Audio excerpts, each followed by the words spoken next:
Hey everybody, this is David at Barnyard Bees. I love getting out here on these nice warm days watching the bees move around, and this is always my go-to place to go. Right here is the pollen feeder. It's right at probably 60 degrees. Saturday the 23rd, tomorrow's Christmas Eve, which will be Sunday, and want to talk about a couple of things today. And a lot of people right now, as the winter goes on, they're worrying more and more about losing their bees. And it's once you've done everything you can do, prep it up until that time, it doesn't do you any good to open your hive. By no means, don't do that. Don't push them too much and worry. You're just gonna have to just let them go, and then wait till spring and see what happens. Hopefully, like I said, you've got your sugar in there. But if you do lose some bees and you get some dead outs, something that you can do to make it beneficial and turn a negative into a positive is to save all that comb honey, all that comb that you got, and start thinking about making swarm traps first thing in the spring. Now, exposed comb can draw wax moths, but not early in the spring.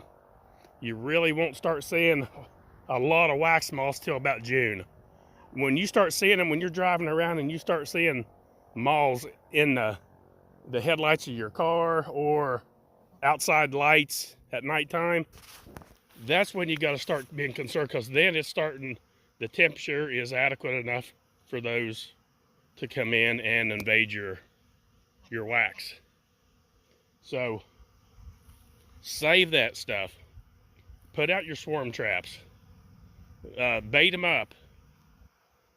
Put your little bit of swarm lure on it. We got one called Swarm Wrangler that works very well. Spray you some in that hive, and just keep a check on it. I plan on putting several this year over at my camp in LJ, what we call Camp Hotland. There's a lot of bees over there, a lot of bees. And the good thing is, once you catch a swarm, close it off. Once you know it's finished, and you can even let them establish in there a little bit. That's what I like to do. Go up at night, close it off, take it down, remove it, get you another one right back in that same exact spot. The reason being is that now is an attractant to a lot of other honeybees that you didn't even know about.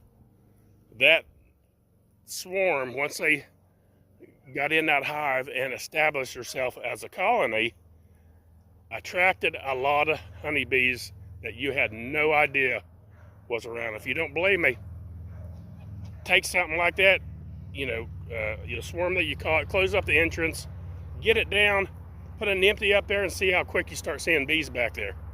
And that'll start attracting the next colony. It's like a location that's been